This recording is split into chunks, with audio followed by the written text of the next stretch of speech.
प्यारे बच्चों, स्वागत है आप लोग का आपके channel zero to hero classes पे। आज हम क्लास 10th का एक्सरसाइज 5.1 का आपको हम एपीजीपी का ये क्वेश्चन है बताने जा रहे हैं। 7 नंबर क्वेश्चन देखिए। क्रमागत वर्षों में ये क्वेश्चन है 7 का 1, लेकिन इससे पहले आप वीडियो को लाइक, शेयर और सब्सक्राइब करना नहीं भूलेंगे। तो क्या है देखिए क्वेश्चन कि क्रमागत वर्षों में एक शिक्षक का वेतन जब आरंभिक वेतन 800 रुपया तथा वार्षिक वेतन में वृद्धि 500 रुपया है। कहने का मतलब कि अब इसको हमको एपी में है तो क्यों है, यही हमको क्वेश्चन में दिए हुए हैं। तो देखिए, तो सबसे पहले देखते हैं बोर्ड पे क्या है। ये आरंभिक वेतन 8000 रुपया है। तो देखिए यहाँ 7 का 1 नंबर क्वेश्चन है। आरंभिक वेतन कितना है? 8000 रुपया है। कोई दिक्कत आपको नहीं होनी चाहिए। आरंभिक वेतन पता चल गया और वेतन में वार्षिक वेतन वृद्धि, वार्षिक वेतन वृद्धि, वार्षिक वेतन वृद्धि मेरा कितना दिए हुए है बुक में? 500 रुपया है। कितना है? 500 रुपया है। यानी कि वेतन में वृद्धि 500 रुपया होते जा रहा है। तो अनुक्रम अगर हम सजाएंगे, अनुक्रम बनाएंगे तो क्या होगा मेरा? ठीक है, तो सबसे पहले मूल वेतन कितना है? शुरू में 8000, फिर 500 रुपया अगर बढ़ेगा तो 8500, फिर 500 अगले वर्ष बढ़ेगा तो 9000। ऐसे करते हुए हम चलेंगे। फिर कितना? 9500, यानी dot dot dot dot dot ये बढ़ते आपका हुए जाएगा। तो ये मेरा क्या हुआ? 500 रुपया सब में वृद्धि हो रहा है। 8000 मूल वेतन था शुरू में, आरंभिक वेतन 8000, 500 बढ़ा 8500, फिर 500 बढ़ेगा 9000, फिर 500 बढ़ेगा 9500। यानी ये अनुक्रम बढ़ते हुए जाएगा, यानी सीरीज मेरा इसी टाइप का होगा। तो यहाँ देखिए T1 यानी A1 कहिए या T1 कहिए, कितना मेरा है? 8000 रुपया है। उसके बाद में D निकालेंगे, D, तो D निकालने का क्या फॉर्मूला होता है? T2 minus T1। यानी दूसरा देखिए कितना है? 8500। पहला कितना है? 8000। तो 8500 में से 8000 घटाएंगे तो 500 रुपया मेरा क्या हो गया? डी पता चल गया। तो देखें कि हम ये एपी में है क्योंकि 500 का सबका अंतर है, तो इसीलिए ए बराबर 8000 रुपया और डी 500 रुपया। ठीक है, तो अब देखते हैं 2 नंबर क्वेश्चन। ठीक है, तो 1 नंबर तो कंप्लीट हो चुका ना।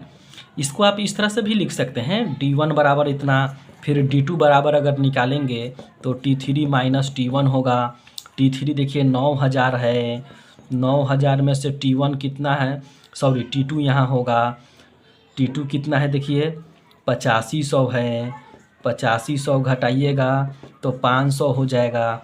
यानी इसमें भी 500, इसमें भी 500। तो इसीलिए कहेंगे सार्व अंतर बराबर है, सार्व अंतर को हम डी कहते हैं, बराबर है, बराबर है, अर्थात अर्थात यह एपी में है। कोई दिक्कत नहीं होनी चाहिए। तो यही देखना था कि एपी में है कि नहीं। तो एपी में तो है।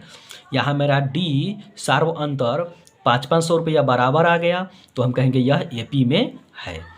तो अब देखते हैं क्वेश्चन नंबर 7 का 2। देखिए प्यारे बच्चों, प्रत्येक किलोमीटर का टैक्सी भाड़ा जब प्रथम किलोमीटर का भाड़ा 15 रुपया और अतिरिक्त प्रत्येक किलोमीटर का भाड़ा 8 रुपया है। कहने का मतलब क्या है कि आपका जो है प्रत्येक किलोमीटर का टैक्सी भाड़ा जो है प्रथम किलोमीटर का कितना है भाड़ा है? 15 रुपया। अतिरिक्त भाड़ा कितना देना पड़ रहा है? 8 रुपया। तो हम देखते हैं क्वेश्चन को। बोर्ड पे देखिए प्रथम किलोमीटर का भाड़ा। देखिए 7 का 2 है, प्रथम किलोमीटर का भाड़ा कितना दिए हुए है? 15 रुपया। अतिरिक्त भाड़ा कितना है? अतिरिक्त भाड़ा 8 रुपया हमको देना पड़ रहा है। तो इसको सीरीज बनाएंगे, अनुक्रम बनाएंगे सीरीज, तो क्या होगा? 15, इसमें 8 जोड़ेंगे तो 15 8 कितना होगा? 23। फिर इसमें 8 जोड़ेंगे तो 31 होगा। फिर अगला बार 8 जोड़िए तो 39 होगा। फिर 8 ऐसे जोड़ते जाइएगा तो बहुत आएगा, ठीक है ना। तो इसमें देखिए T1 मेरा कितना है? 15 है। T2 कितना है? 23 है। T3 कितना है? 31 है। यानी T4 कितना है? 39 है। इस टाइप से मेरा यहाँ अनुक्रम दिया हुआ है। अब देखिए D1 निकालेंगे तो क्या होगा? T2 minus T1। T2 23 हो गया दूसरा पद, पहला पद 15 है तो ये कितना हो गया? 8। इसी प्रकार D2 निकालेंगे तो T3 माइनस T2। T3 देखिए कितना है? T1 T2 T3। 31 में से T2 कितना है? देखिए 23 है। 31 में से 23 घटाएंगे तो 8 आएगा। यानी फिर D3 निकाल कर देख सकते हैं आप, T4 माइनस T3। T4 देखिए कितना है? 39। T3 कितना है? 31। घटाएंगे तो 8। यानी सब में 8 8 8, यानी सार्व अंतर मेरा देखिए D1 D2 D3 निकाले तो 8 8 8 आया, बराबर है। तो कहेंगे सार्व अंतर बराबर है, अर्थात यह AP में है, ठीक है। तो A इक्वल टू कितना हो जाएगा? इसलिए A तो मेरा पहला जो दिया था 15 रुपया, D मेरा कितना आया ये सब देखिए 8, ठीक है ना। तो ये हो जाएगा 8। तो इस प्रकार से A और D पता चल गया कि A 15 रुपया होगा और D 8 रुपया होगा। अब देखते हैं 3 नंबर। देखिए 3 नंबर क्वेश्चन है, एक सीढ़ी के डंडे की लंबाइयाँ जब नीचे से ऊपर की ओर एक समान रूप से 2 सेंटीमीटर घटती जाती है और सबसे नीचे वाला डंडा की लंबाई 45 सेंटीमीटर है, ठीक है। तो सबसे पहले हम सीढ़ी बनाते हैं, डंडा उसमें सीढ़ी में डंडा फिट करते हैं। देखिए चित्र बोर्ड पे, देखिए एक ये सीढ़ी है, इसमें डंडा फिट है, ठीक है। ये डंडा वाला सीढ़ी हो गया आपका, ठीक है ना। तो सबसे निचली सीढ़ी यही है, तो ये आपका नीचे वाला जो है इसका लंबाई 45 सेंटीमीटर है। ऊपर जाएंगे तो 2 सेंटीमीटर घटते जाएगा, तो 45 में से 2 घटाएंगे तो 43 होगा। फिर इस तीसरा पे जाएंगे तो फिर 41 होगा। ऐसे करते 2 घटते जाएगा, ये 39 होगा। कहने का मतलब सबसे नीचे वाला सीढ़ी 45 है, ठीक है ना। तो लिखेंगे नीचे वाले डंडे की लंबाई क्या होगा? डंडा की लंबाई कितना दिए हुए हैं? 45 सेंटीमीटर। कोई दिक्कत आपको नहीं होनी चाहिए। 45 हो गया। अब इसी प्रकार से ऊपर की तरफ चलेंगे तो 2 घटते चलेंगे, ठीक है ना। एक समान रूप से घटते चलेंगे, 2 सेंटीमीटर घट रहा है। तो अनुक्रम अगर बनाएंगे, सीरीज बनाएंगे तो क्या होगा? ये पहले तो 45 आएगा, फिर आपका 2 घटाएंगे तो 43, इसी प्रकार से 2 घटाएंगे तो 41, फिर 2 घटाएंगे तो 39, डो ऐसे घटते हुए चलेंगे। तो यहाँ पता चल गया A बराबर 45। तो D1 निकालिए, D1 तो इसका फार्मूला होगा T2 माइनस T1। तो T2 देखिए कितना है? 43। T1 कितना है? 45। इसको घटाएंगे तो -2 आ जाएगा। इसी प्रकार D2 निकालिए तो इसका फार्मूला होगा T3 माइनस T2। T3 देखिए T1 T2 T3, 41 में से T2 घटाइए, T1 T2 43, तो घटाएंगे तो -2 होगा। अब देखिए D3 निकाल कर देखिए तो होगा T4 माइनस T3। तो T4 कितना है, T1 T2 T3 T4, यानी 39 में से T3 घटाइए तो 41। देखिए ना T1 ये है, T2 है, T3 है, तो इसको घटाएंगे तो -2 होगा, उल्टा घट रहा है। अब कहने का मतलब सार्व अंतर बराबर आ रहा है। देखिए -2 -2 यानी D बराबर आया, तो कहेंगे सार्व अंतर बराबर है, अर्थात यह AP में है। मेरा सार्व अंतर अगर बराबर आ जाए तो AP में होगा, ठीक है। इसलिए प्रथम पद को हम कहते हैं A प्रथम पद, यानी A इक्वल टू मेरा 45 हो जाएगा, 45, ठीक है, सेंटीमीटर। और D मेरा कितना हो रहा है, देखिए -2, तो यही आपका जो हुआ आंसर हुआ, तो -2 सेंटीमीटर। इस प्रकार से हम इसको बनाएंगे, क्योंकि 2 सेंटीमीटर घट रहा था 45 ऊपर जाते समय, 45 43 41 39, तो इसका हम सीरीज बना दिए और यहाँ से हम D चेक किए हैं कि D मेरा बराबर है या नहीं है। तो D अगर बराबर आ जाए यानी सार्व अंतर बराबर है तो यह AP में है। प्रथम पद भी पता चल गया, A और D भी पता चल गया, -2। अब इसी प्रकार से 4 नंबर देखते हैं। अब 4 नंबर क्वेश्चन देखिए क्या है। किसी खाते में प्रति वर्ष जमा राशि जब 10,000 रुपया की मूल राशि 8% प्रति वर्ष की चक्रवृद्धि ब्याज की दर से जमा की जाती है। देखिए इसको चक्रवृद्धि ब्याज की दर से जमा कर रहा है, तो हम लोग चक्रवृद्धि ब्याज का फार्मूला जानते हैं क्या होता है। सो देखिए बोर्ड पे होता है, 4 नंबर क्वेश्चन है 7 का 4, A बराबर P इंटू 1 प्लस R/100 के पावर T, ये मेरा फार्मूला होता है। देखिए मेरा यहाँ P दिया है 10,000 रुपया, तो यहाँ 10,000 रुपया लिख देंगे। R 8% दिए हुए हैं तो 8% लिख देंगे, और T मेरा अभी नहीं दिया है तो T हम मान लेंगे, T के जगह पर 1 2 3, ठीक है ना। तो सबसे पहले A1 निकालिए, A1 यानी T के जगह पर कितना डालेंगे, A1 कहिए या T1 कहिए, ठीक है। तो इसको हम A1 कहिए या T1 कहिए, तो निकालते हैं, ज़रा देखते हैं।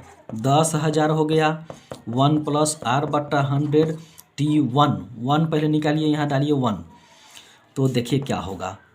10,000 इंटू इसको 100 एलसीएम लेंगे तो 100 प्लस 8/100 आ जाएगा, अब पावर में 1 है, ठीक है।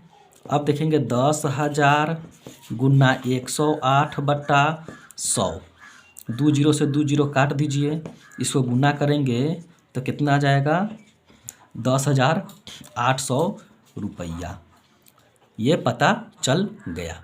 अब देखते हैं T1 तो पता चल गया, अब T2 निकालते हैं। T2 इक्वल टू यहाँ T के जगह पर 2 डालेंगे तो क्या हो जाएगा, 10,000 इंटू 1 प्लस R/100 के पावर 2 हो जाएगा। यहाँ सिर्फ 2 डालना है तो 2 यहाँ हम लिख दिए, ठीक है। अब देखिए क्या होगा, 10,000 इसको एलसीएम लेंगे तो 108 हो जाएगा, 108 का स्क्वायर यानी 2 बार लिखिए, आइए 100 गुना 100 हो गया। अब 4 जीरो से ये कट जाएगा ऊपर वाला, ठीक है। अब 108 में 108 से हमको गुना करना है, तो 108 में 108 से गुना करेंगे तो 11,664 हो जाएगा, ठीक है ना। तो ये आपका इतना रुपया हुआ। इसी प्रकार से T3 निकालेंगे। हम T1 निकाल दिए, T2 निकाल दिए, T3 भी निकालेंगे। यानी यहाँ पर T के जगह पर कितना मान रखेंगे? 3। तो यहाँ अब देखिए, इधर बताते हैं आपको। यहाँ से देखिए T3 तो 10,000 इंटू 1 प्लस R कितना था? 8 था, 100 यहाँ 3 हो जाएगा T3। अब देखेंगे 10,000 गुना इसको जोड़ेंगे तो 108, 3 बार लिखना है 108 बट्टा में 100 गुना 100 गुना 100। देखिए यहाँ जो है 4 जीरो है, तो यहाँ भी 4 जीरो से काट दीजिए तो बच गया 108 गुना 108 गुना 108। तीनों को गुना करेंगे तो मेरा कितना आएगा? यह जाएगा 12,59,712। ठीक है ना। अब बट्टा में कितना है? 100। इसको डिवाइड करेंगे तो कितना आ जाएगा मेरा? 12,59,712 रुपया। ठीक है, तो 12,597.12। इसको लगभग में हम 12,597 लेंगे। अब क्या करेंगे? D1 निकाल कर देखते हैं कि बराबर हुआ कि नहीं। तो D1 का फार्मूला क्या होता है? T2 minus T1। तो T2 देखिए कितना निकाले हैं हम लोग। T2 यहाँ देखिए कितना है? 11,664 में से T1 कितना निकाले हैं हम लोग? 10,800। अब इसको घटा देंगे। ठीक है, 4 का 4 होगा, ये 6 का 6 हो जाएगा, और 16 में से 8 घटेगा 8 हो जाएगा। उसके बाद में यहाँ कुछ नहीं बचेगा। इसको घटाएंगे 11,664 में से 10,800 को, तो 864 होगा। इसी प्रकार D2 निकालते हैं तो T3 माइनस T2। T3 कितना निकाले हैं देखिए ज़रा। यहाँ T3 12,597। 12,597 में से घटाना है T2 देखिए कितना है यहाँ? 11,664। 11,664। इसको घटाइए, 7 में से 4 घटाइए 3, 9 में से 6 घटाइए 3, उसके बाद में 5 में से 6 नहीं घटेगा, हाथ से लेंगे, 15 में से 6 घटेगा 9, बाकी सब खत्म हो गया। तो आपका 933 हुआ। देखिए यहाँ D1 864, D2 933, दोनों बराबर नहीं हैं, इसीलिए यह सार्वंतर नहीं, यहाँ AP में ये नहीं होगा। यहाँ सार्वंतर क्या है? बराबर नहीं है, नहीं है, अर्थात यह AP में नहीं होगा, AP में नहीं होगा। यही आपका आंसर हो गया। ठीक है, तो अब 5 नंबर देखते हैं। देखिए 5 नंबर में क्या है? सुधा द्वारा क्रमागत वर्षों में बचत की गई राशि जब वह प्रथम वर्ष में 100 रुपया और प्रत्येक वर्ष 50 रुपया की राशि बढ़ाकर क्या करती है? बचत करती है। यानी प्रथम वर्ष में कितना रुपया है? 100 रुपया। प्रत्येक वर्ष में कितना रुपया बढ़ाता है? 50 रुपया। तो देखिए यहाँ सीरीज कितना नंबर है? ये 5 नंबर क्वेश्चन है। देखिए 5 नंबर में प्रथम वर्ष में देखिए A1 कितना है? प्रथम वर्ष को कही ना 100 रुपया है, और 50 रुपया बढ़ाते जाएंगे तो 150 हो जाएगा, फिर 50 बढ़ाते जाएंगे तो 200, फिर 50 बढ़ाएंगे तो 250, ऐसे करते करते बढ़ेगा। तो यहाँ देखिए मेरा T1 इजकल टू मेरा 100 दिए हुए हैं। ठीक है ना। तो हम D1 डायरेक्ट निकालते हैं। D1 का फार्मूला होता है T2 माइनस T1। T2 कितना है? 150। T1 कितना है? 100। घटाएंगे तो 50 आ जाएगा। ठीक है, इसी प्रकार से हम आगे देखते हैं। तो ये 50 रुपया हो गया। अब D2 निकालिए तो T3 माइनस T2। T3 कहाँ है? T1 T2 T3। 200 में से घटाइए 150 को, तो इसमें भी 50 रुपया। फिर D3 भी चेक कर लीजिए आप। D3 तो कितना होगा? T4 minus T3। T4 कितना है? T1 ये है, T2 यहाँ, T3 T4 250 है, 250। T3 कितना है? 200। घटाएंगे तो कितना आ जाएगा 50 रुपया। कहने का मतलब क्या है कि सब में देखिए 50 50 50 यानी सार्व अंतर बराबर आ गया। तो कहेंगे सार्व अंतर बराबर है, सार्व अंतर क्या है बराबर है, अर्थात यह एपी में है। ठीक है ना, ये हो गया आपका एपी में। तब ए इजकल टू मेरा कितना हो जाएगा 100 रुपया। उसके बाद में डी इजकल टू कितना आ गया है देखिए 50 रुपया, यानी प्रथम पद को ए कहेंगे। ये सार्व अंतर मेरा यहाँ 50 रुपया आया, तो 50 मेरा यहाँ आंसर हो चुका, यही हो गया। ठीक है, अब देखते हैं 6 नंबर। देखिए प्यारे बच्चों, ये बहुत अच्छा क्वेश्चन है। 6 नंबर क्वेश्चन, खरगोश युग्म की क्रमागत महीनों में संख्या। जब खरगोश एक समय युग्म पहले महीने में प्रजनन करने योग्य नहीं है। ठीक है, पहला महीना जो ये खरगोश देख रहे हैं यहाँ, ये प्रजनन करने में सक्षम नहीं है। दूसरे और प्रत्येक आने वाले महीने में एक नए युग्म का प्रजनन करता है। दूसरा महीना में देखिए यहाँ खरगोश एगो प्रजनन किया। फिर तीसरा महीना में देखिए खरगोश क्या किया कि एक और ये प्रजनन किया है, यहाँ देखिए एक ये हो गया। ठीक है, इसी प्रकार से तीसरा महीना देखिए यहाँ ये प्रजनन कर रहा है, ये प्रजनन कर रहा है। कहने का मतलब कि पहला महीना में इसके सामने देखिए प्रजनन नहीं हुआ, दूसरा महीना में प्रजनन इसके सामने नहीं हुआ, ये तीसरा महीना में देखिए प्रजनन हो रहा है एक यहाँ, चौथा महीना में 3 प्रजनन होना है, 1 2 3। उसका देखिए पाँचवा में हो रहा है क्या कि 1 2 3 4 5। ठीक है, और छठा में क्या हो रहा है देखते हैं ज़रा, 1 2 3 4 5 6 7 8 को प्रजनन हो रहा है। फिर से समझिए, पहले महीना में एक प्रजनन नहीं हुआ 10 का 10, दूसरा महीना में भी प्रजनन एगो प्रजनन किया है दूसरा महीना में। ठीक है ना, देखिए दूसरा महीना में एक प्रजनन यहाँ किया है, यहाँ भी किया है। तीसरा महीना में प्रजनन 2 गो हो रहा है, एक ये और एक ये। तो इसी प्रकार से देखिए सामने सामने भी आप देख सकते हैं, इसके सामने नहीं है, इसके सामने भी नहीं है, इसके सामने 2 है, तीसरा में 2। तीसरा महीना में देखिए क्या होगा, चौथा महीना में 1 2 3 को होगा। ठीक है, पाँचवा महीना में देखिए 1 2 3 4 5 को प्रजनन करेगा। तो अनुक्रम हम बनाते हैं, देखिए कैसे बनाएंगे अनुक्रम। कितना नंबर था ये 6 नंबर क्वेश्चन। देखिए पहला में 1 हुआ, दूसरा में अनुक्रम नहीं बनाएगा, 1 गो हो रहा है, तीसरा में 2 गो हो रहा है, चौथा महीना में 3 गो हो रहा है, पाँचवा महीना में 5 गो हो रहा है, और छठा महीना में इसी प्रकार 8 गो हो रहा है। ऐसे बढ़ते जा रहा है।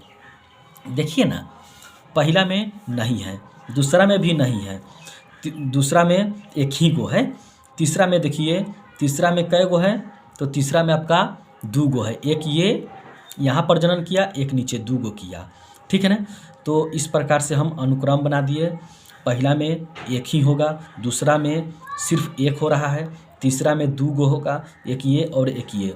फिर चौथा में देखिए 1 2 3, फिर देखिए यहाँ पाँचवा में 1 2 3 4 5, फिर छठा में देखिए 1 2 3 4 5 6 7 8 गो हुआ। तो यहाँ हम बोर्ड पे लिख दिए। अब देखिए D1 निकाल कर देखिए, D1 इसका टू क्या होगा, T2 माइनस T1। T2 दूसरा पद 1 है, T1 1 है, घटाएंगे तो क्या हुआ 0। D2 देखिए क्या होगा, T3 माइनस T2, T3 कितना है 2, T2 कितना है 1, 2 में से 1 घटाएंगे 1 हुआ। T3 बताइए कितना होगा, T4 माइनस T3, T4 कितना है यहाँ 3, T3 कितना है 2, घटाएंगे तो कितना हो गया 1। तो यहाँ 0 1 1 आ रहा है, तो कहेंगे सार्व अंतर बराबर नहीं है, अर्थात यह एपी में नहीं है। सार्व अंतर बराबर होगा तभी तो एपी में होगा ना। तो ये सार्व अंतर यहाँ 0 आ गया, ये 1 आ गया, बराबर तो नहीं है, इसीलिए बराबर नहीं है तो एपी में नहीं है। ठीक है, अब देखते हैं 7 नंबर। अब देखिए ये लास्ट क्वेश्चन है, लगाई गई पूंजी की कीमत 1, 2, 3, 4 वर्षों के बाद जब पूंजी की राशि 1 वर्ष के बाद स्वयं की 5/4 गुनी हो जाती है, स्वयं की 5/4 गुनी, तो सबसे पहले क्या कहेंगे, मानना पड़ेगा हमको स्वयं कितना होगा, तो माना कि लगाई गई राशि कितना होगा, x हो जाएगा। तो यहाँ देखिए कितना नंबर क्वेश्चन था, 7 नंबर क्वेश्चन। कहेंगे माना कि लगाई गई पूंजी बराबर x रुपया। ठीक है, कुछ भी मान सकते हैं आप, x, y, z कुछ भी मान सकते हैं। ठीक है ना। तो अब देखिए 1 वर्ष के बाद क्या होगा, 1 वर्ष के बाद, ठीक है, इसी को 1 वर्ष के बाद को हम कहेंगे T1 कहेंगे, T1 या A1, दोनों में से कुछ भी आप कहिए। तो स्वयं की 5/4 गुनी हो रहा है, तो 5x/4, ठीक है, इतना रुपया। फिर 2 वर्ष के बाद क्या होगा, 2 वर्ष के बाद तो क्या होगा, यहाँ T2 निकालिए, 2 वर्ष का है तो T2, तो T2 निकालेंगे तो x तो होगा नहीं, ये होगा 5x/4, स्वयं ये हुआ, इसका अब कितना हो जाएगा 5/4, तो 5 में 5 से गुना करेंगे तो 25x, 4 में 4 से 16, इतना रुपया 2 वर्ष के बाद हुआ। इसी प्रकार से 3 वर्ष के बाद अगर निकालना ना हो, 3 वर्ष के बाद तो T3 हो जाएगा। अब कितना आया यहाँ देखिए, 25x/16 गुना 5/4 होगा, 25 में 5 से गुना करेंगे 125, 16 में 4 से गुना करेंगे 64, यानी 125x/64 रुपया। अब हम देखेंगे सार्व अंतर निकाल कर D1 निकालेंगे, तो T2 माइनस T1, T2 देखिए कितना यहाँ निकाले हैं 25x/16, T1 कितना निकाले हैं 5x/4, इसका LCM 16 होगा। अब 25x घटाओ 4 के पहाड़ा में 16, 4 बार में, तो 5 चौका 20, घटाएंगे तो 5x/16 आ जाएगा।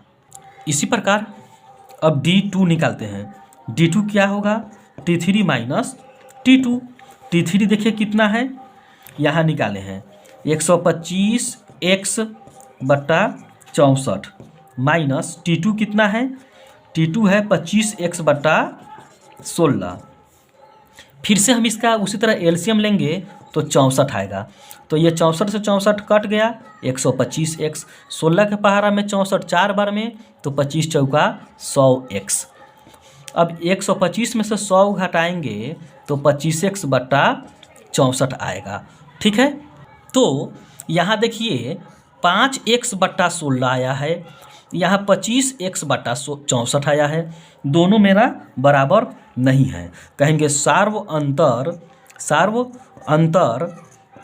बराबर नहीं है, अर्थात यह एपी में नहीं है। कहने का मतलब डी बराबर अगर हो जाए, ये दोनों डी बराबर आ जाता तो एपी में होता, लेकिन दोनों डी बराबर नहीं है, इसीलिए हम कहेंगे यह एपी में नहीं है। ठीक है, तो इस प्रकार से हम इसको बनाएं।